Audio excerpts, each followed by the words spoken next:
to our Dead Hour dialogue. Let me go ahead and share my screen.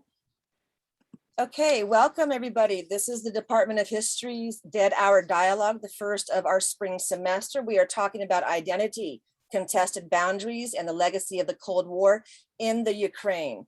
The purpose of this Dead Hour dialogue is to facilitate inquiry and dialogue about contemporary events. And so I would like to introduce our three panelists to the audience today. It's Dr. Choi Chatterjee, Dr. Chris Endy, and Dr. Tim Paynich. We're going to go ahead and start with Dr. Tim Paynich, who's going to give us a brief history of the Ukraine up until 1991. Then we're going to move into hear from Dr. Choi Chatterjee about the Soviet Union and that legacy. Then we're going to end with Chris Endy and a discussion really of just foreign policy, diplomacy, what happens kind of next. We are going to save space for questions at the end of our dialogue. We have scheduled this dialogue from 3 to 4. If we go over 4 p.m., that's fine. Let's just get involved and have a great discussion. So once again, welcome to the History Department's Dead Hour dialogue. I will turn this over to Tim Paynich, okay, as our first panelist. Let her in. Tim, are you with us? Can you hear me? Okay, Tim might be having some technical issues and everything. As we wait, go ahead and introduce yourself and chat for me, please. And let's get some of the dialogue going. What do we think is going on in the Ukraine right now? What are some of your thoughts, some of your impressions as we are waiting for Tim to get back into our Zoom session? Go ahead and put your answers in chat for me, okay? And we'll start very shortly. Okay. Oh, Tim just, Tim's in? I think. Yep. Okay. We're almost ready. Thanks, you guys. We've had some tech issues today. We don't know if someone tapped in or not. We don't know. But we did notice some, slowness with our Zoom. So thank you for being patient with us as we start this out. Is Tim in the room? Do we see Tim? Hi, Nathan. Hi, Justin. How are you guys? Hi, Dr. Yao. Good, thank you.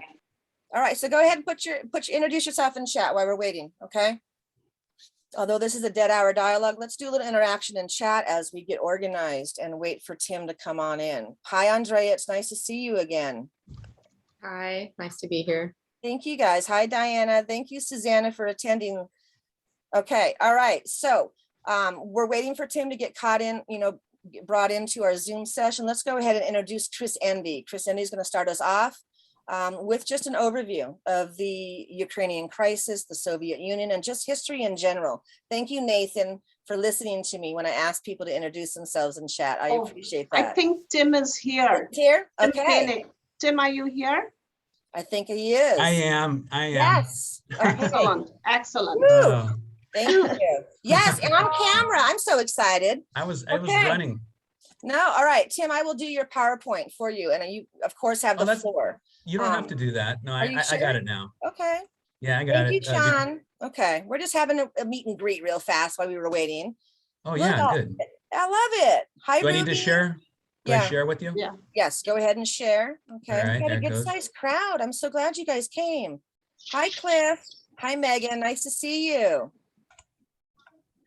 Hi, Tyler. Thank you. Hi, Peter. Thanks, everybody, for showing up to support this Dead Hour dialogue. Hi, Viviana. Hey, my student.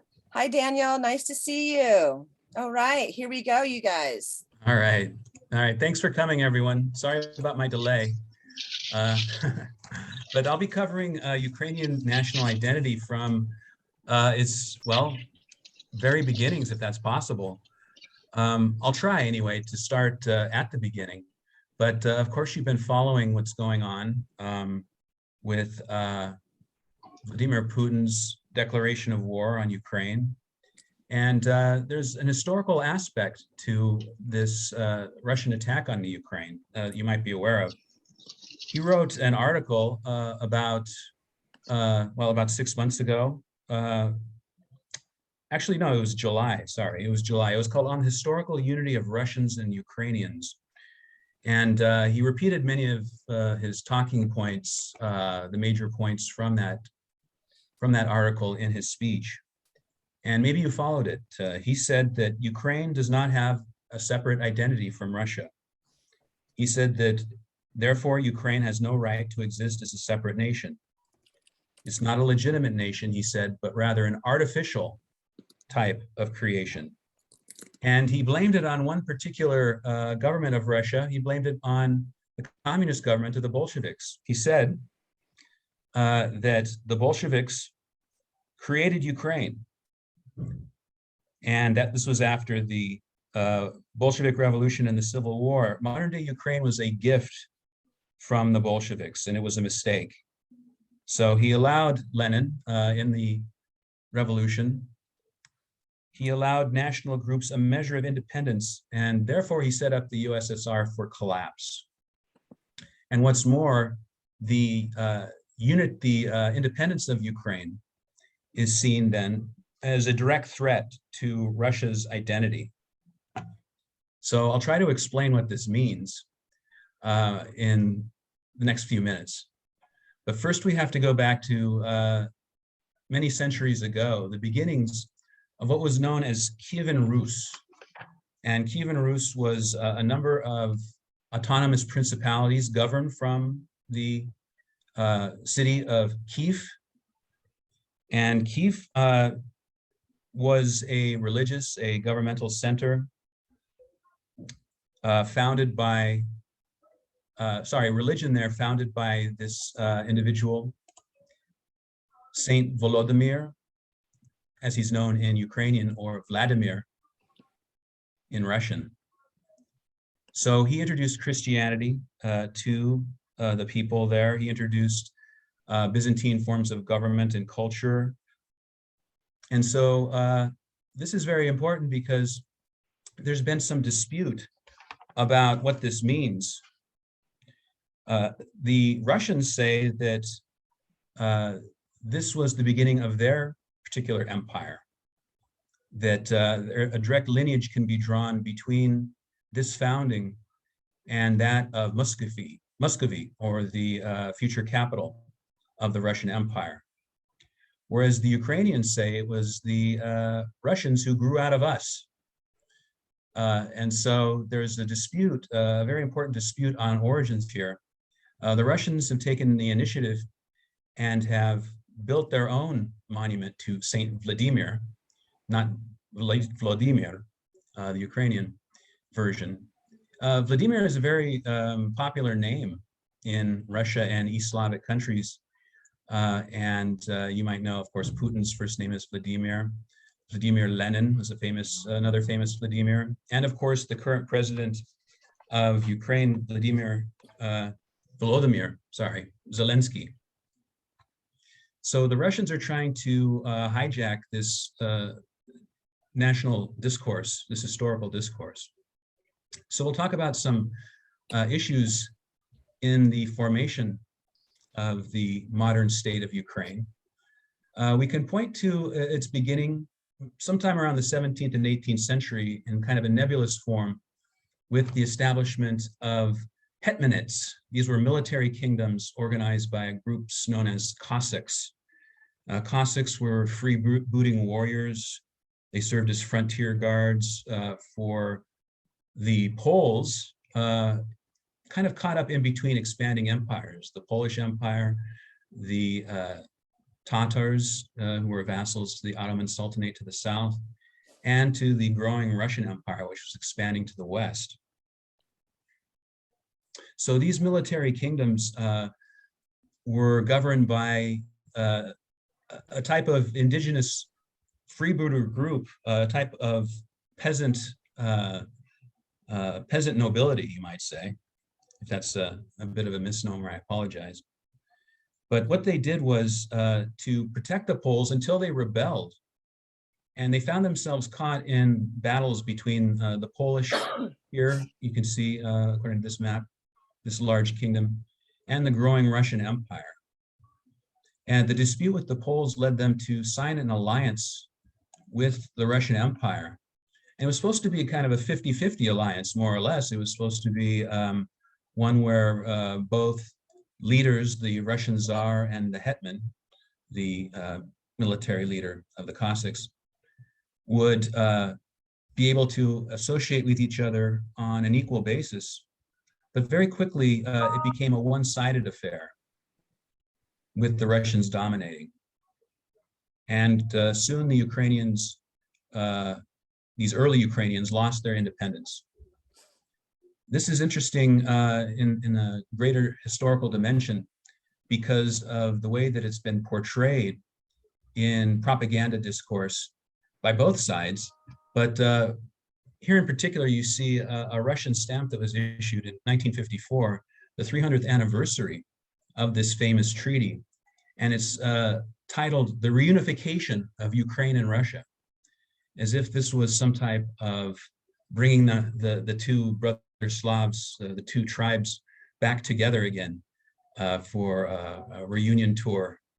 But you can see by the positioning, by the postures, that the Russian is clearly the leading individual here, and the Ukrainian is accepting a subservient place. So basically what this is saying is that going all the way back to Kievan Rus, it was the Russians who were accepting the Ukrainians as their little brothers into their bosom. So all of them were Russians, including Ukrainians.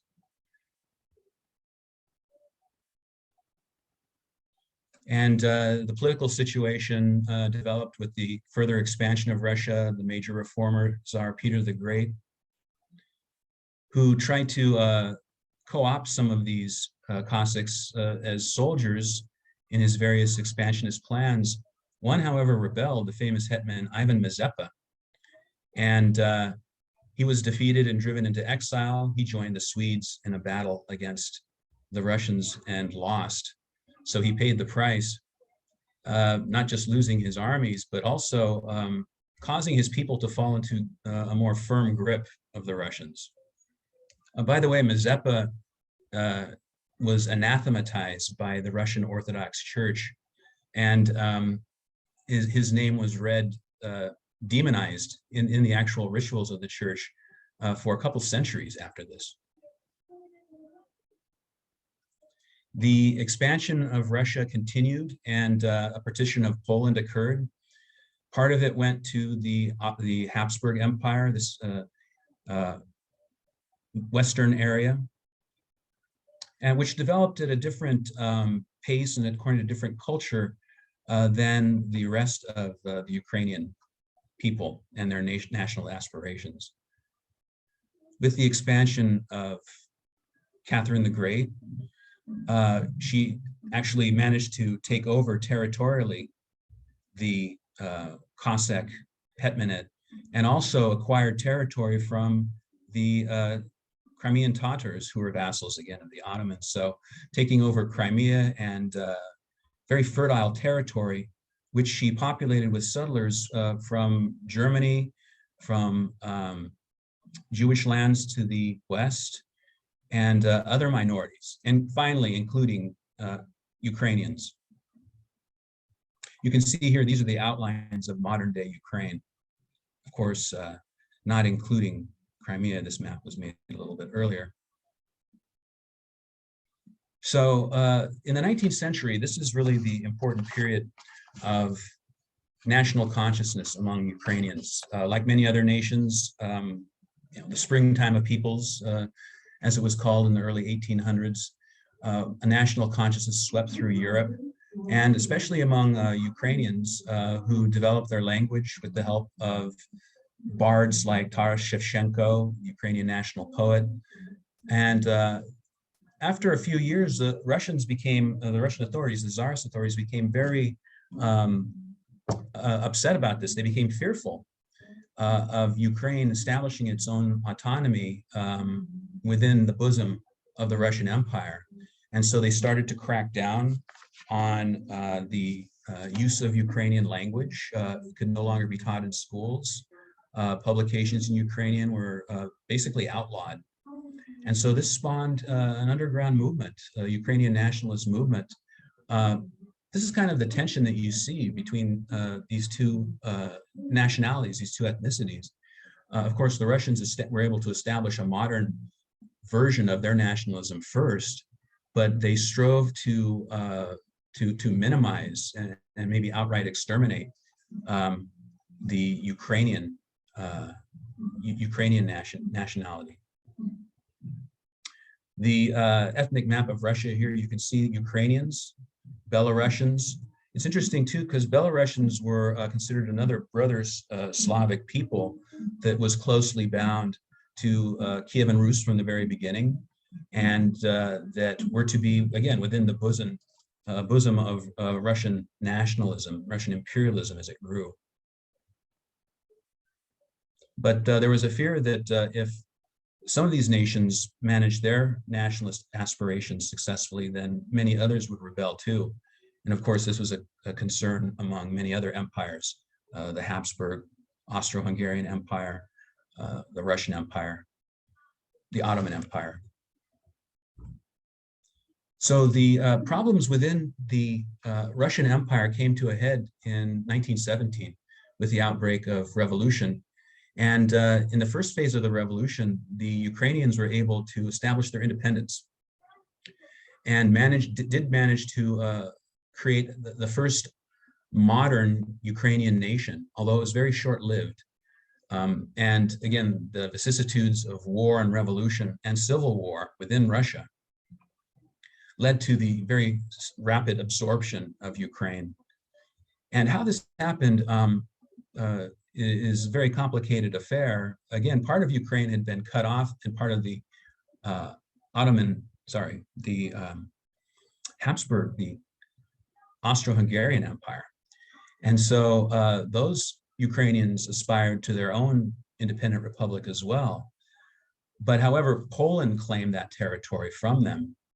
And so Ukrainians on both sides of this divide were trying to work together, but found it very difficult to realize their nationalist aspirations. The Soviets, the Bolsheviks, were able to send their Red forces to defeat the independent Ukrainians. It was also complicated by the fact that Germans had overthrown the Ukrainian government and established a puppet government. They were there until late 1918, when the Bolsheviks were able to move in and fill this vacuum. So I will not making this too complicated, and I will try to wrap things up soon. But when we get to the Soviet Union, we have to consider that the nationalist policies of its first two leaders, Vladimir Lenin and Joseph Stalin, called for a specific type of organization of this new government. Now, Russia would be, of course, the largest territorially and in terms of population, but other areas would be incorporated as well, and at least in theory, on an equal basis, 15 of them in all. And of course, Ukraine was one of them. Ukraine and Georgia were seen by Lenin and Stalin with particular caution. And these areas had the most well-developed nationalist independence movements. During the Civil War, they managed to establish their own independent nations briefly before the Bolsheviks managed to come in. And so to offer them kind of a carrot as well as a stick, a special type of arrangement was made, a policy known as korenizatsiya, or indigenization, okay? Indigenization. And the idea was to promote local ethnic cadres within the Communist Party, also to support in a limited way the use of national languages, of different types of culture. Another important aspect was simply to contrast, to juxtapose itself with what had happened before under the czars. So to offer that type of freedom, at least relatively speaking. And finally, in the Ukraine, this became known, I say the Ukrainian Soviet Socialist Republic, became known as Ukrainization or Ukrainization. So this was a kind of a golden age in the 1920s until the early 1930s for Ukrainian nationalism. There was a flourishing of publications of poetry and literature. Ukrainian films were made in a studio in Kiev, and so forth. But just around the corner was Stalin's great turn, the industrialization and collectivization program to modernize Russia. It's interesting to look at this particular poster here. It shows Donbass, this key area, which had already been developed somewhat under the Tsars for industrialization, as the heart of Russia. Now, technically, most of it was part of Ukraine, the new nation of Ukraine. But this type of nationalism among Russians was already kind of bleeding out. There were a lot of Russians that did come to this area, sometimes involuntarily, but mostly voluntarily, to work in mines and factories on these types of major construction projects. So this area became primarily ethnic Russian in orientation, at least temporarily. Now, along with the industrialization, the Soviet collectivization of agriculture took place. If you don't know about it, the idea was to extract grain from the countryside, from peasants, as a way of selling it abroad to gain funds for the industrialization program.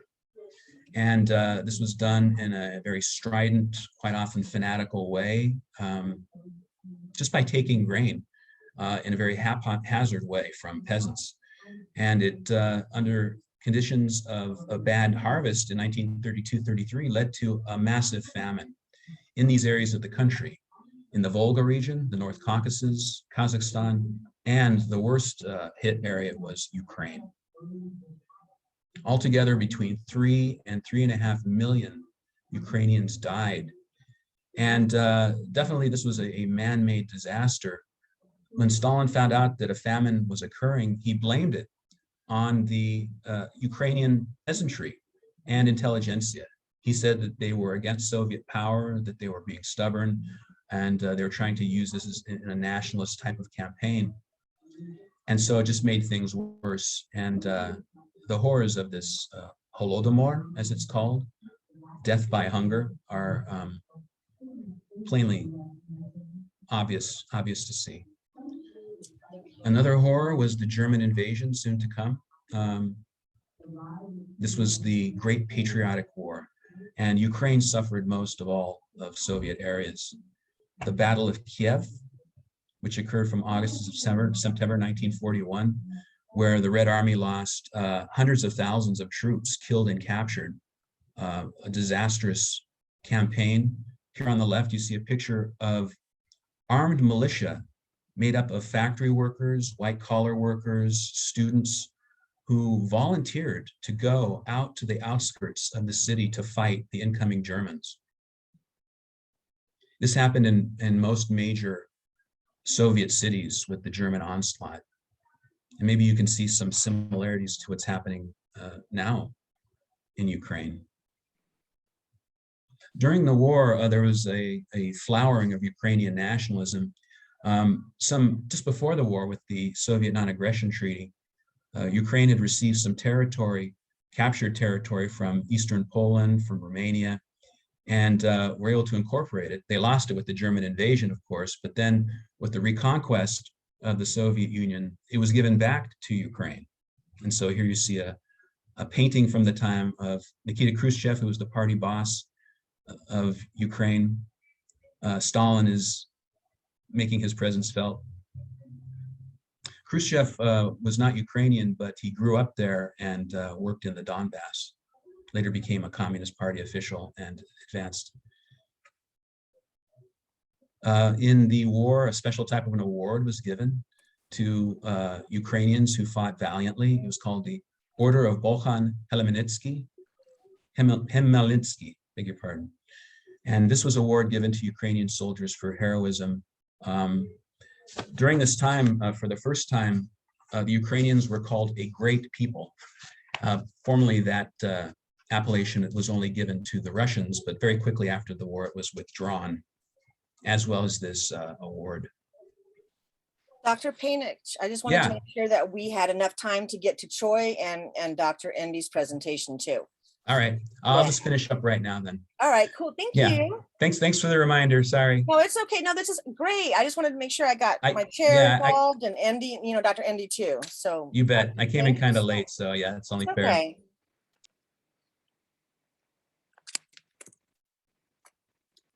Oh, wait, he's muted. Go ahead and unmute yourself, Tim. Oh, yeah, sorry. I didn't know I was muted. It's Okay, sorry, okay. thanks. Okay, so an organization of guerrillas who were fighting on the side of the Germans and also for Ukrainian independence in the Polish lands, led by this man, Stepan Bandera, were successful and actually carried out a guerrilla war against the Soviets even after World War II was over. His name, Bandera, is now being associated by Putin with any type of Ukrainian nationalism. And so this is obviously a propaganda trick, trying to pick out just the smallest group of the Ukrainian nationalists as a symbol for the rest. I can see somebody just turned on the volume in the room next door. I suppose it might be the time to finish now, It's but probably a I'll let surprise Choi take attack. it up. It If is. you would, Choi, I'll just Thank finish you. with this Thank in you. saying that Putin's plan is a misreading of history. He has not talked about the important elements of Ukrainian nationalism that's developed. He's saying that Ukraine is always and always should be, always will be part of Russia. And that's the major incentive for what's going on today. Thank you. No, thank you so much, Dr. Paynich, for this. I want to introduce Dr. Choi Chatterjee to continue this dialogue. So welcome. Did you want me to help you, Dr. Chatterjee, with your PowerPoint? Don, that will be so great if you can Okay. show it. I And- shall. Let me go ahead and just bring it right up for you. Okay. Oh, I see Justin. I see so many No. students. So good to see you. And Tim, that was fantastic. I got the primer I needed for Ukrainian history. I want to thank Don for organizing Oh, this. you're Don welcome. is so invaluable. Thank you. And Okay. okay.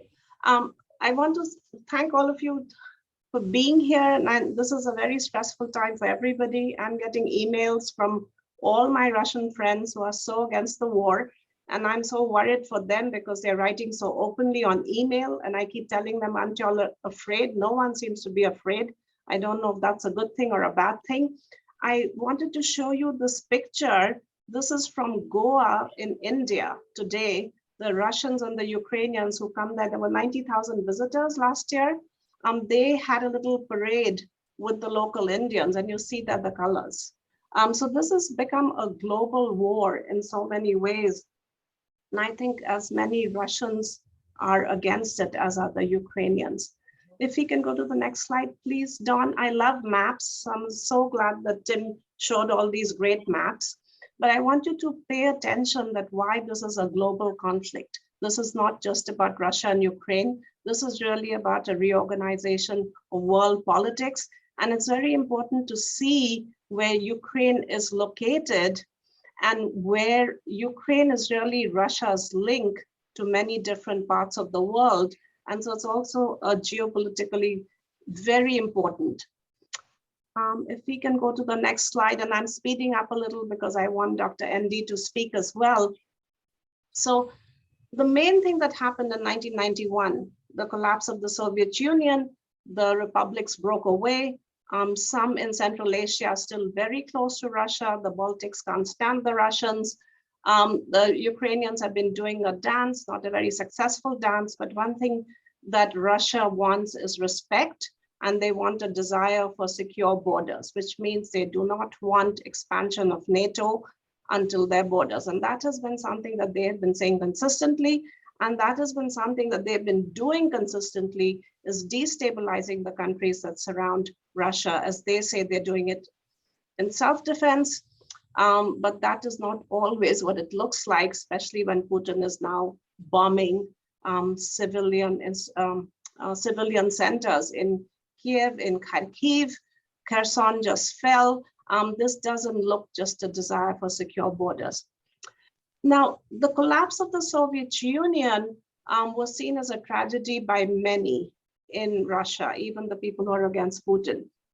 Many people believe that at some point the empire will be resurrected. I think the difference is the use of force. I don't think anybody wants it to be resurrected on the basis of force. Now, Putin has, as Tim told you, has been talking about the union of Slavic peoples. And this is something, he's borrowing a little bit from Alexander Solzhenitsyn, the great writer who also talked about the union of Slavic peoples. And he meant, of course, Belarus, Ukraine, and Russia. But Solzhenitsyn would never agree with what Putin is doing right now by force. So why is Ukraine so important? Firstly, it's an economic powerhouse, which has never actually managed to become a powerhouse in and of itself. And that has to do also with incredible corruption in Ukraine. They have coal, they have iron, they have one of the biggest deposits of natural gas, which have never been explored, which actually rival some of the holdings of Russia and Norway. And more recently, lithium has been found in Ukraine. And I think most of you know that lithium is one of the key minerals that are used for making electric batteries. So the new revolution that we are seeing, that cars are moving from being powered by gas and oil to being powered by electric batteries, lithium is the key mineral. The three sources of lithium are China, the Democratic Republic of Congo, and Ukraine. And several mining companies, including a very big one from China, are trying to get access to the mine. So Ukraine is more about just brotherhood.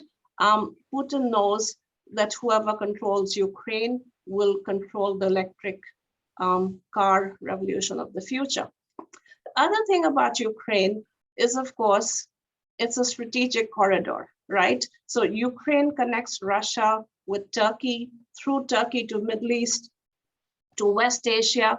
On the west, Ukraine connects to Europe. And then through Turkey also, they have access to the Mediterranean world and the North African world. So to know the map is really to understand this conflict. In 2014, Putin encouraged these two areas of the Donbass, where historically a lot of Russian speakers live. And here, it was interesting. They wanted to separate from Ukraine, but the people who are being polled there are saying, we did not agree to war on Ukraine. So even the ones who want to be independent are saying this war is a very bad idea. Putin took back Crimea in 2014, claiming historically this had been a part of Russia since the 18th century. This also goes back to Russia being colonized by Asia, which is another different story. But in 2014, Putin had huge support for taking Crimea back, including the people on the ground, the Russians and some Tatars who agreed to this annexation. Okay, can you go to the next slide? And I'm almost done here.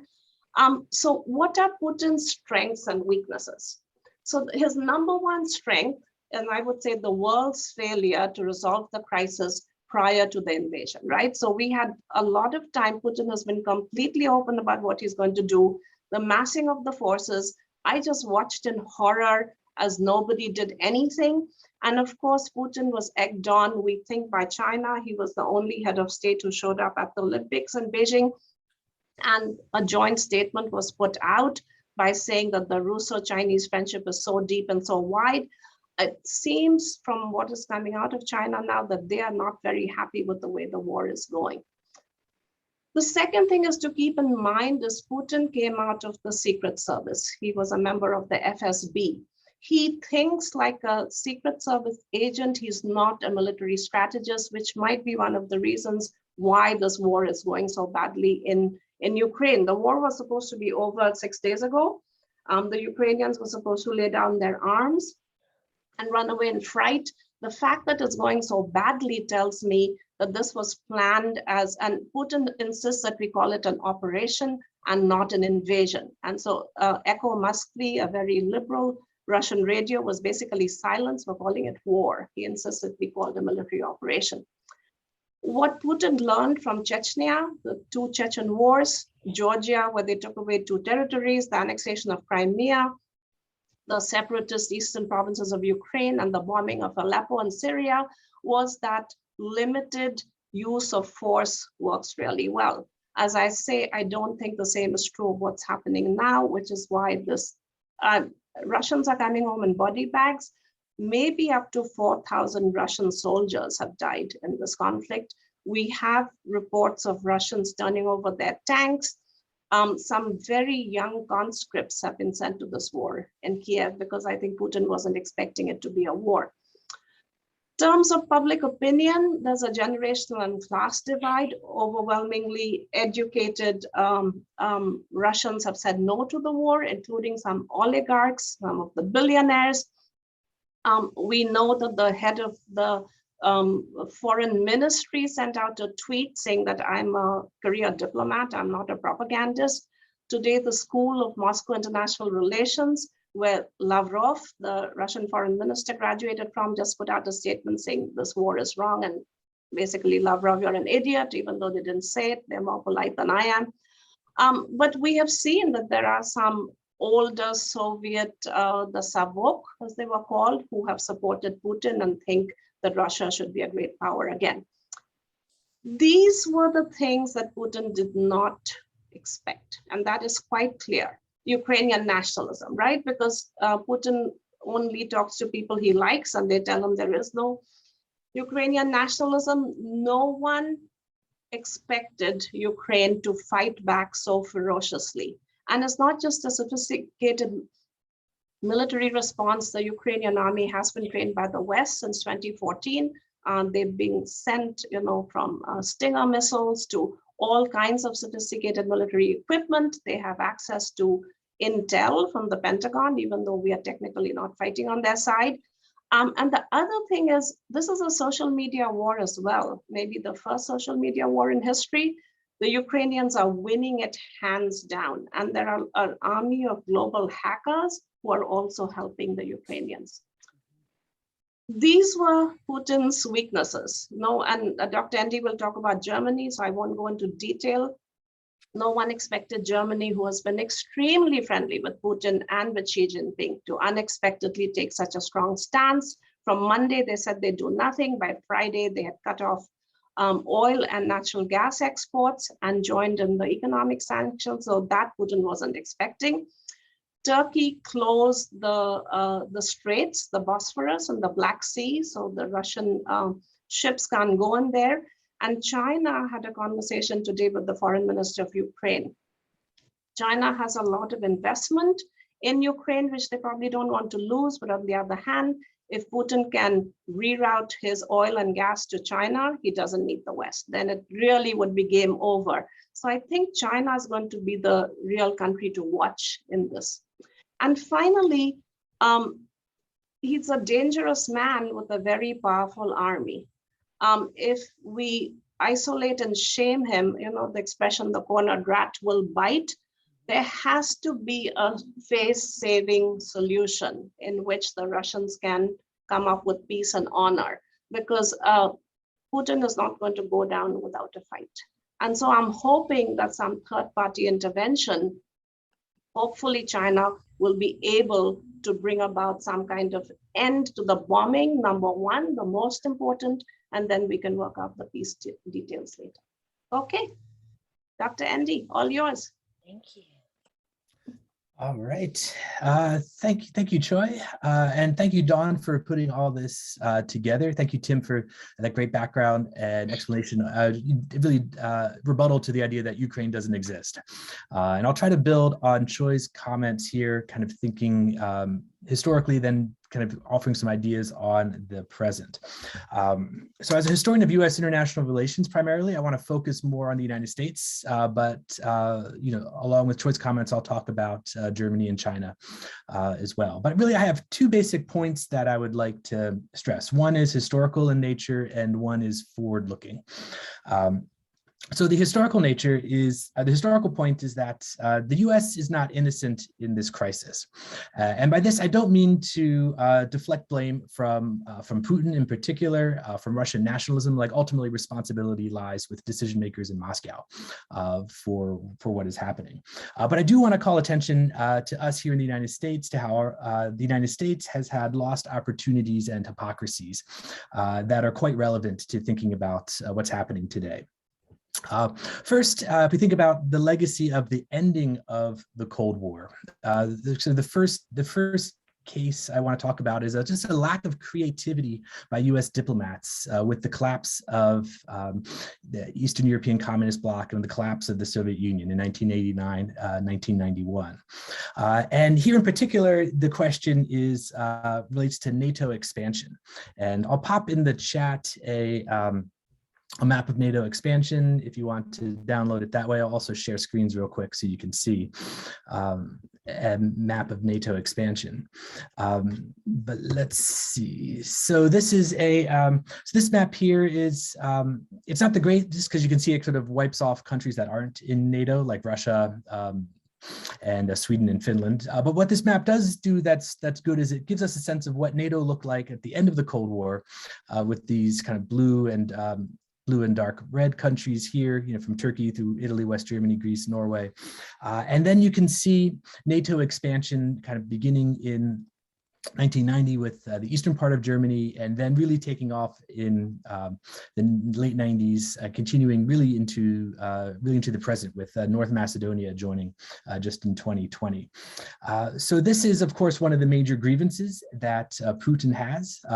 Putin is not seen as a great historiographer, but he is kind of entering into a historiographic debate about whether the United States made a promise in 1990 not to expand east with NATO. The famous phrase that Putin and other apologists will like to cite is "not 1 inch." That is that Secretary of State James Baker promised that the US and NATO would not expand 1 inch beyond the Berlin Wall or the Iron Curtain. The general truth is it's a little murky. There was never a written agreement. There were some verbal discussions. So Putin's claim that there was a violated pledge or promise is a bit of an exaggeration, but it's not totally made up. At any rate, though, there were lots of people at the time who thought, well, let's get rid of NATO, because if we organize Europe around a system that has a mutual defense pact and then people who aren't in that mutual defense pact, it's inevitably going to create tension and division and insecurity among people who aren't in this group. So NATO expansion had a very predictable effect, which was to increase Russian insecurity and increase Russian grievances. Now I say that, speaking personally, I've got family in Estonia, and that's where my stepfather was born. And so I'm grateful, and I know Estonians are grateful that there's the American nuclear umbrella protecting Estonian sovereignty. But there's a major cost, and I think Ukrainians are paying the cost of that right now. So what could have happened instead? Like what could the United States have done instead of pursuing NATO expansion? One idea, we can't go back now, but there was another organization that existed at the time, the OSCE, Organization for Security and Cooperation in Europe. The OSCE is not a self-defense treaty organization, but it is a political, military, economic, social organization. And it had the great advantage when it was created in the 1970s of including the Soviet Union. And so this could have been a framework for a disband NATO, rethink European security with a more comprehensive framework. The OSCE did great work starting in the mid-70s with the Helsinki Accords, promoting human rights in Eastern Europe. So they had a track record of success. I think a creative American diplomacy could have come up with a more stable solution. So American policymakers were extremely creative after World War II. They did many great things in the mid to late 1940s, creating new institutions. We didn't create any new institutions that matter to solve the new framework at the end of the Cold War. So we're paying the price for that now. Not only are we not creating new institutions, we are actively undermining institutions that might be relevant for this. For instance, in my mind, not so proud feature of US foreign policy has been defiance of the International Criminal Court. The person who started this policy for us, so the presidency, this was Bill Clinton, was the first US president who had the ability to accept the International Criminal Court. He instead chose not to, basically arguing that US soldiers and US policymakers should never be held accountable outside the United States for their actions, for war crimes and the like. So this is ongoing. So you can begin to see a pattern. I mean, there's a pattern here where the United States might support international law in 2022 when it's convenient, but with this 25-year running campaign for the International Criminal Court, the U.S. is defying international law. You probably, if you're history majors, the U.S. hasn't happened to, we've invaded other countries as well. Panama, 1989, Iraq, 2003, we could go on with that. So the U.S. is setting up a world where international law can be seen as opportunistic, and where pledges to international law come across as hypocritical. And I'll get into how this complicates things a little later. Suffice to say, one last point, with nuclear weapons, the US had an opportunity to help bring about a reduction in nuclear weapons. The United States has not done that in its time at the end of the Cold War. So just two quick examples here in the chat from the Bush administration, the Trump administration. And all of these decisions create a situation, increase the danger of the situation we're in now, where Putin has put his nuclear forces on high alert. If the NATO members start intervening in some ways, providing intelligence support, cyber attacks, running in supplies, there's the chance of a nuclear crisis is all the greater. So the U.S., just to sum up, for these reasons, is not totally innocent in this. Even if this is not a war of their making, the U.S. didn't cause this, but the U.S. had options that could have prevented or mitigated some of the dangers here. So my second and final point is that the future is going to be difficult in part because of the past. So right now, because of nuclear weapons, because of mutually assured destruction, NATO countries are going to be extremely hesitant, and I'm glad they are, to get involved militarily in this conflict. So what we're left with then are sanctions. And sanctions are easy to get into in a crisis like this, but they're kind of hard to get out of. So it's the issue, right? There's a moment of shock last week, and Europeans, including Germans, broke with policies that had been favorable to imports of Russian gas and oil. So they're beginning to challenge that. So this is so sanctions, you can start sanctions. The problem though with sanctions is that we don't have a clear end game for them. Like we don't have clear conditions for when to remove sanctions. So if there's an awkward negotiated settlement where there's a kind of independent Ukraine, but parts of it get taken away, do we end the sanctions at that point? Or maybe the Germans, who are going to start freezing their butts off because they need to burn Putin gas, as some Germans call it. Germans might crack because they want their energy, they want their heating supply, and other countries might not. I think that another issue with sanctions is that we're not the only power in the world. So the US has taken advantage of the fact that the dollar is the world's leading currency. We've taken advantage of the power of the dollar to freeze Russian assets and to kick Russia out of the dominant global banking system. This is the so-called SWIFT system. So what's happening, about 7 years ago, China created its own alternative to the SWIFT system called CIPS. This is their version of an international banking system. And you can kind of imagine, if we freeze Russia out of the Western SWIFT system, where is Russia going to go for its banking? Probably to the CIPS system that the Chinese are creating. And maybe India will too, maybe other countries will as well. Because if you go through the Western banking system, that means you are using US dollars and you're basically at the mercy of the US government. So the US is playing this card right now, the SWIFT card, the sanctions card, but how long are we going to be able to keep this? And the more we play it, the more the rest of the world is going to want to get out of it. Get out of this system. So I'm not really optimistic about the future. I don't think there's any great situation here, but I do think that Americans can make a difference if we are prepared to make genuine sacrifices. Like if we're prepared to live with higher energy prices, Europeans need to be able to do the same. I didn't hear Biden make any call for sacrifice last night. If we're in a warlike situation and we want to use peaceful economic measures, we should still be ready to do what countries do in wartime if they want to make a difference, and that's make sacrifices. And that could just be something as simple as energy conservation. I didn't hear a single word last night from Biden about that.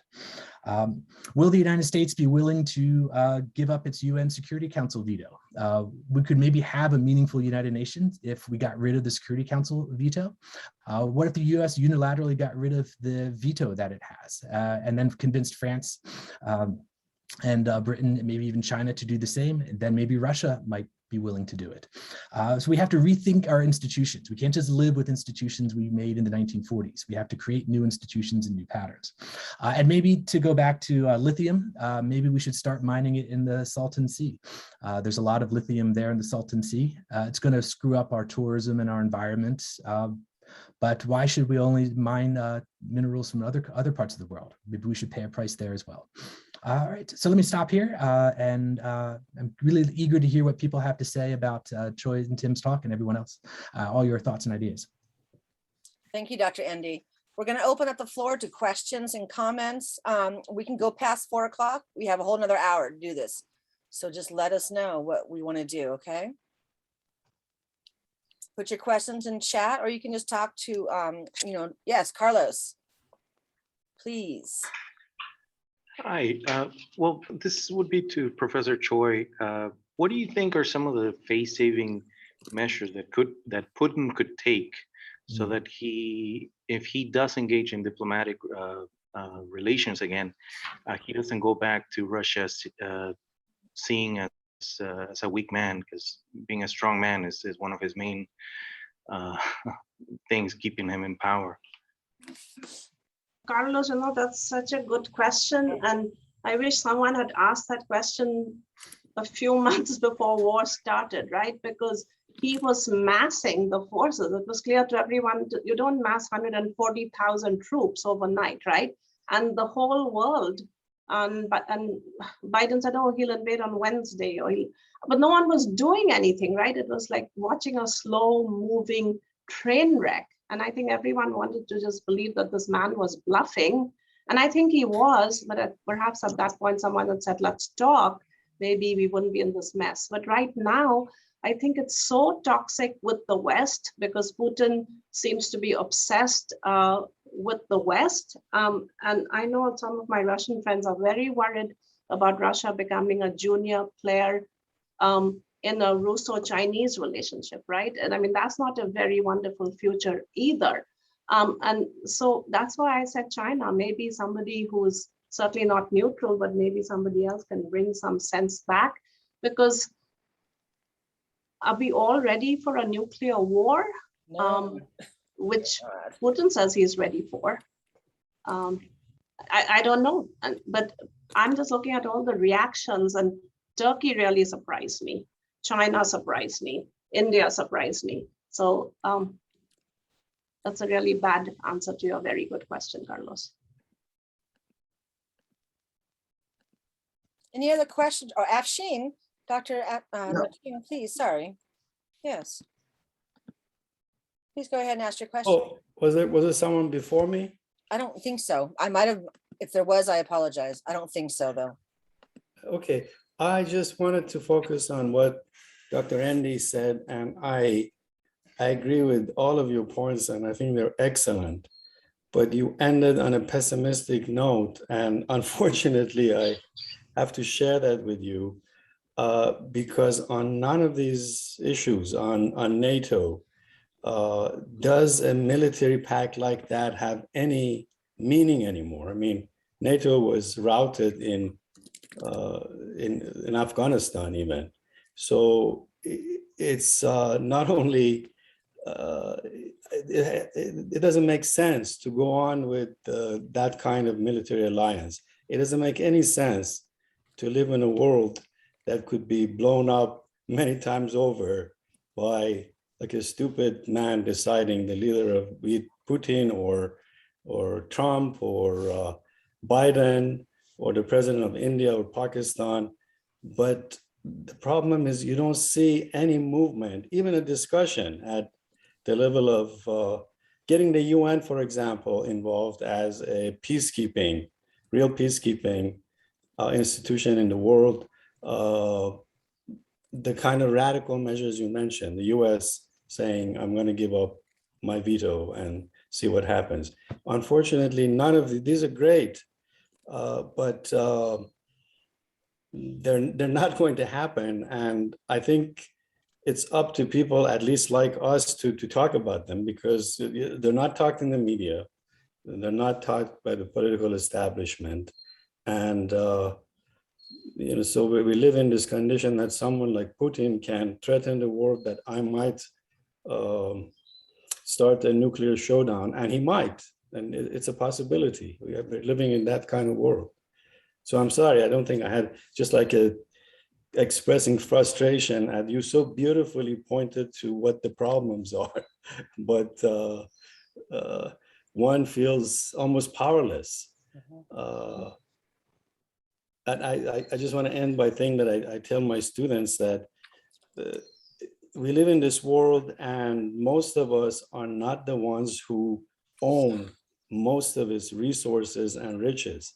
But even those who do don't seem to care. They don't seem to care that this nuclear midnight clock is ticking closer than ever to the nuclear midnight. And we all go down together, but they have more than anyone to lose.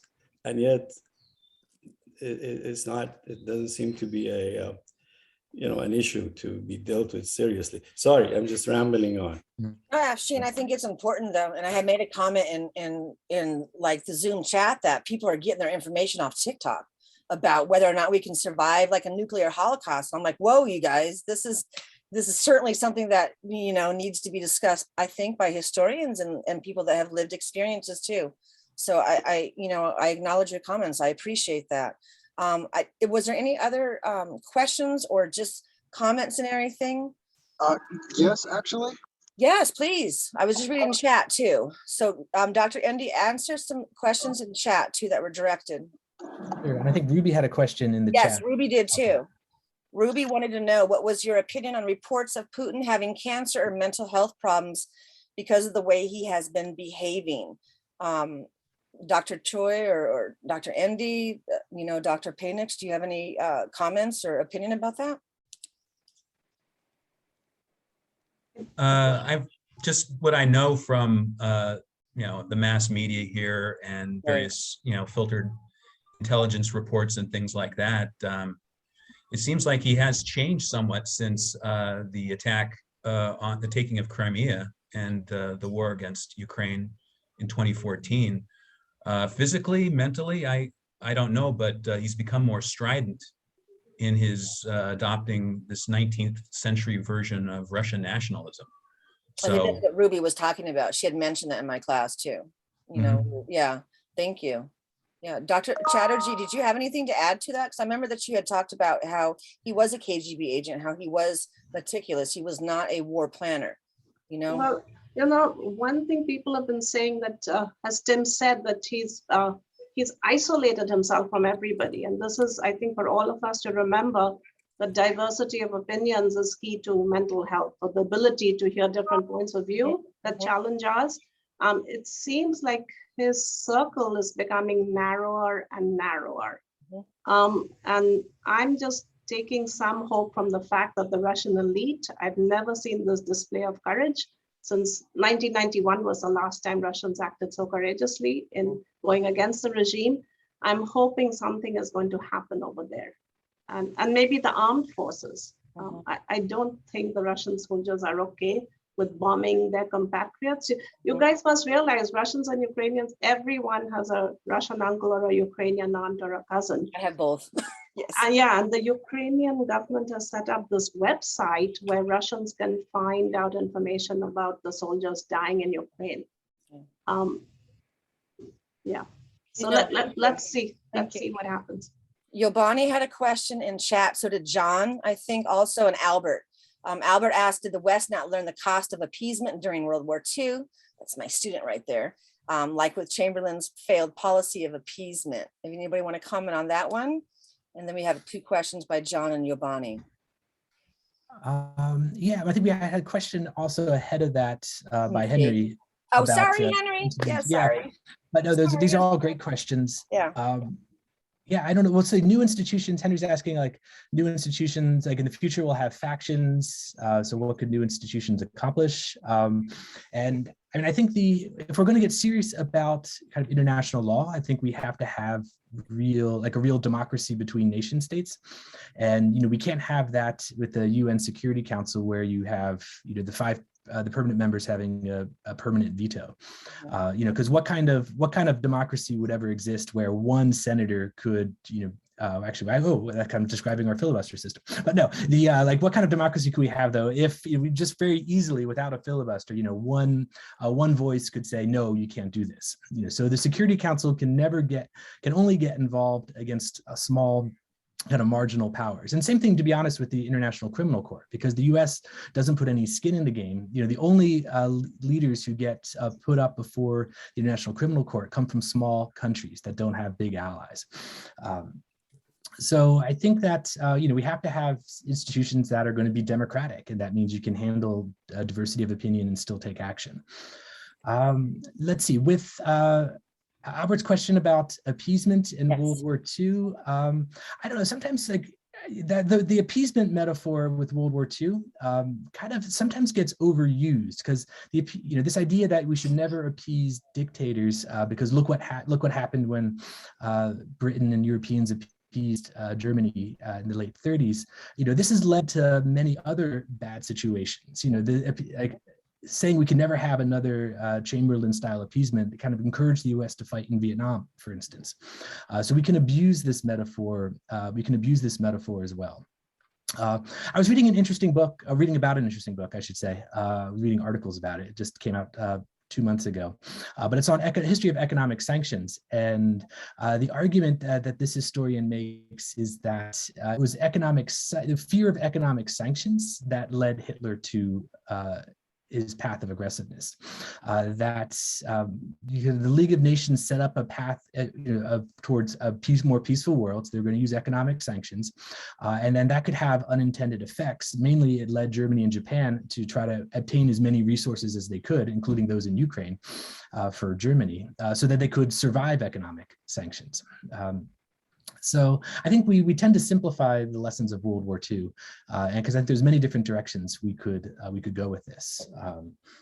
So I'll stop here because we've got more questions. No, thank you, Dr. Endy. I love the next question. Yeah. I would love to know if Putin has a body double. Yes. Can we get on that right now? I just need, yes. Timothy, that is all you right there, please. Let's speak on that. No, that's some internet rumor, I think, that's floating around. But he does seem to have a puffy face. Maybe that's due to some steroids that he's taking. I don't know. that made me laugh and everything in this situation. Carlos, I think, had his hand up. I just brought up the issue about colonialism, and of course, just honoring African students that are in that region too. But Carlos, did you have a question? What was a question, have comment? Okay. I know Professor Afshin was mentioning there's no optimism, and I was wondering if you think this would have a the sanctions on Russia and the killing of the Russian economy in such a quick fashion could have some effect on Chinese, and perhaps that is why the Chinese are so hesitant in making a decision as to what side to join, since it is possible for the West to apply the same type of harsh sanctions on China.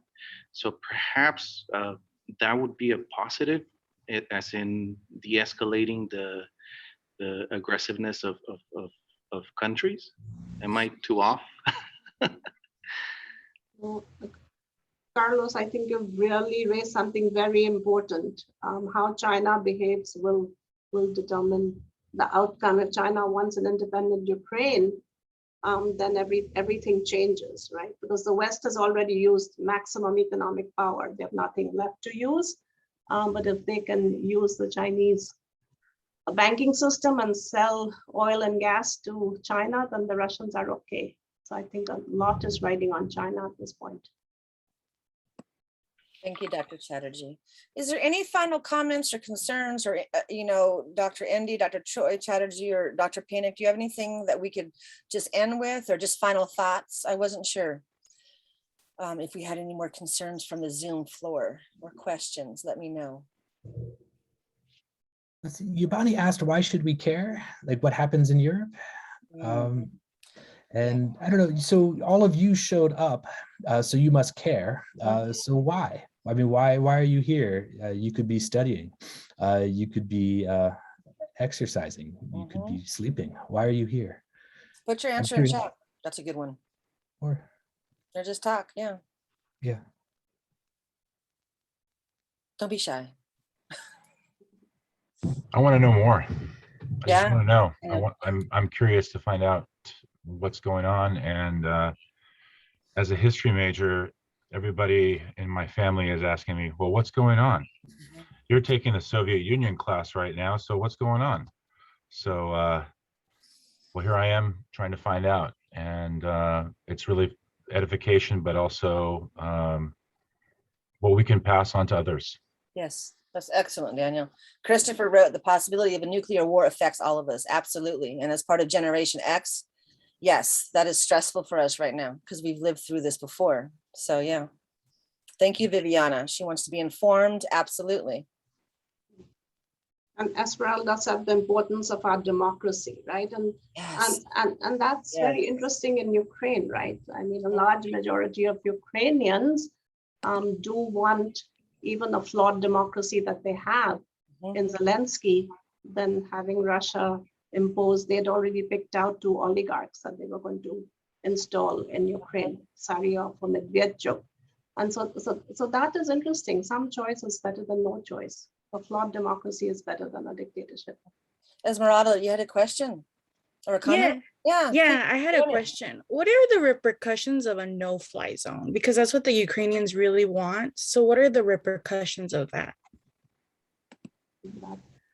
So a no-fly zone means that you have to enforce that with other, with planes. You have to prevent Russian planes from flying over Ukrainian airspace. So that means you'd have to have like in a military standpoint, you'd have to have NATO air supremacy effectively. And to enforce it, you can declare a no-fly zone, but to enforce a no-fly zone, you have to have fighter jets to scare away Russian planes.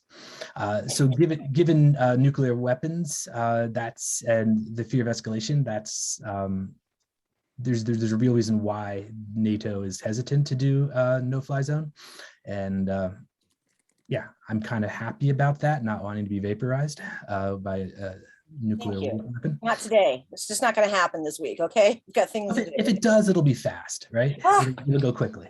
I'm ready for any of this, but no, I say that because people are joking about this, and it's just, we shouldn't be joking at all. So thank you, Dr. Endy. Julian had a question. How much do you think the media is contributing to the escalation of this conflict? Yes, Julian. Yes, I agree that they are gaining from it, especially the 24-hour news stations, and that goes for the Russian side too. Although I think the Russian media, obviously state-controlled. I don't know if you've read any of it, but just parroting Putin's views and talking about the future of Ukraine, how it will be split up. Will some territory go to Romania or Poland? After it's dismembered, those types of things. But just horrible. But still, with ours, it's sensationalism. We have to be careful. I mean, that's why we are here, right? To try to get beyond that. So try to find a good media outlet to keep informed with, or a couple of them, rather than just following the feed. That would be my answer to that. Susanna, I saw you raise your hand. Yeah, I was gonna say, for the last 10 years, I've been watching and reading Russian media. So I come from Soviet Union with Russian education. So I've been following really closely what was going on. So for the past year, after US presidential elections, it was on many TV channels in Russia, which I'm watching on a regular basis. They were talking about upcoming aggression. All the politicians were encouraging Putin to start real war. It was there for a whole year. I've been listening, and I was like, I can't believe, does anyone listen what they're talking about? they were talking about this for a year or more. I'm not even talking about before that, but as far as the aggression goes, like for the past year after Biden became a president, every single day, 4 to 5 hours on about 10 channels that were not just Putin's channel, they were like different channels. The politicians, historians were getting together and talking that they need to act because no one else is going to act. They were, NATO, whatever, they are not going to act. Sanctions, we can handle all the sanctions. We were hungry for years. We can handle the hunger and everything, all the deprivations, and we got to do it. And I heard so many influential politicians actually telling Putin, move, do something. Nobody's going to do anything. You need to move. You need to start. So it was something that was coming. I don't know how everybody else wouldn't, react before it came. So, yeah. Susanna, are you a history major or are you Yeah, faculty? I'm history major. I am right now working on my master's. Thank you for saying that. This is my second year. No, that's valuable insight. I just wanted to, make sure you introduced yourself too. So thank you for that. Absolutely. Ruby has a question. Is there specific news stations that don't sensationalize? Yeah, CNN sensationalized like Fox everything. So I just want to say that Susanna is raising something really, really important. As I started my lecture saying a complete failure of the world to try and deal with it, and now pretending it's an emergency now. Putin has been saying exactly the same thing from 2003. And then after 2014, he's been really rabid on this point. And I don't know why nobody paid attention. And so, Susanna, I'm really glad you raised that. I don't think everybody understands this is not new for Russians. This is new for the rest of the world. For the Western world, yeah, that doesn't pay attention. Absolutely. Jonathan has a question.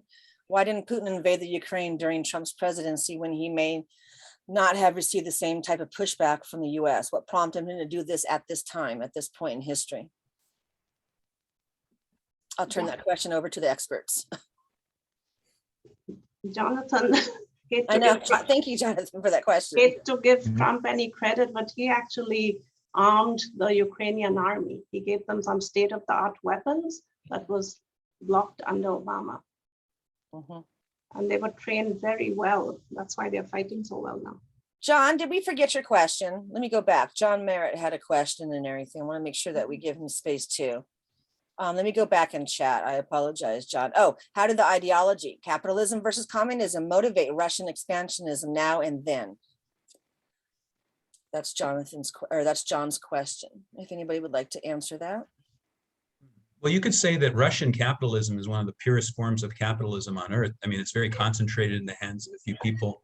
And of course, they make a lot of money through oil and gas sales. So I think that's given them a lot of confidence, in pursuing what they're doing. As far as the United States, I don't know, what would you say, Chris? Capitalism? Well, I mean, I think it's basically material. I mean, I think this goes beyond ideology, where it's materialism, that it's cold in Europe in the winter and you will freeze to death if you don't have sources of heat. So, if you want to, so I think on some level, the language of thermal units doesn't have an ideology. And so ultimately, I think what gives Russia its power in this case is its our carbon resources. So I think that matters.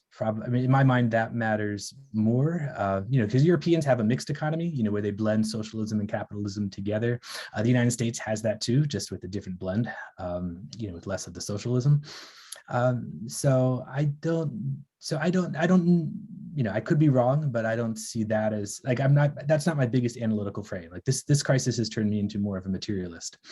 I will say, I guess when it comes to capitalism, I mentioned this earlier with the banking system. The U.S., based on its position after World War II, ended up with the dollar as the leading source of trade in the world.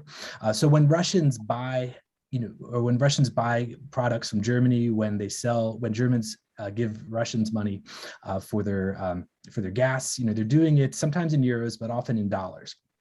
And so when we think about but what's emerging from this is that capitalism is really a state-led system, that the US government has its paws all over this capitalist market system.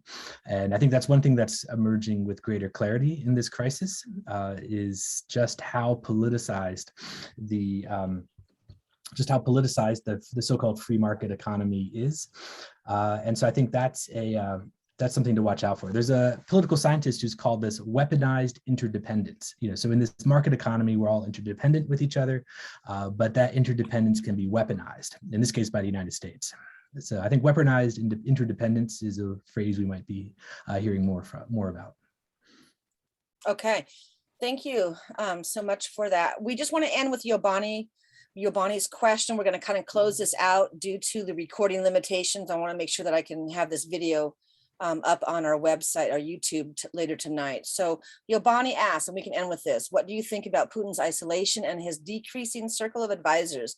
I thought Dr. Chatterjee had said something earlier. And do you think Putin is fighting a war of his deranged ideology? So we can kind of end with that.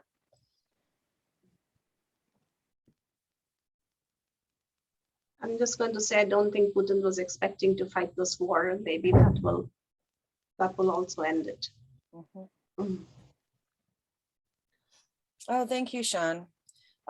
Okay, well, we can come back to this. I wanted to host these dead hour dialogues throughout the semester. So I'm thinking in the next 2 weeks, we can have another dialogue about this. So save the date. Maybe Wednesday is a good date for all of us to meet, but this is an ever-changing landscape. And I would like to bring back, our experts in our department to continue this dialogue. Thumbs up or thumbs down on that idea. Let me see what you guys have to say about that before we go. I want to get some, some ideas and everything. Okay. Thank you, Dawn, for organizing this. It's so kind of you. No, I think my students had asked me, and my family is from Russia. We came over, and I'm not an expert, and I think I want my students to hear, from the experts on this topic. So I never have a problem hosting space for this. So stay tuned, you guys. In about 2 weeks, we'll come back and have another dialogue about this. Susanna, I would like to have you come back too. So just, keep an eye out. But I want to say a special thanks to Dr. Choi Chatterjee, Dr. Chris Endy, Dr. Timothy Paynich, also Dr. Afshin Mateen, who was here, and Dr. Ping Yao, and Dr. Scott Wells, who joined us a little bit later. Okay, thank you guys so much for coming tonight. And we will see you guys in a couple weeks. All right. Thank you, Jonathan. Thank you, Daisy. Bye, everybody. Have a great evening and stay safe. Thank you, Andrea. It's good to see you again. Thank you, Julian. It's good to see you. Bye, everybody. Thank you so much. Okay, so stop recording.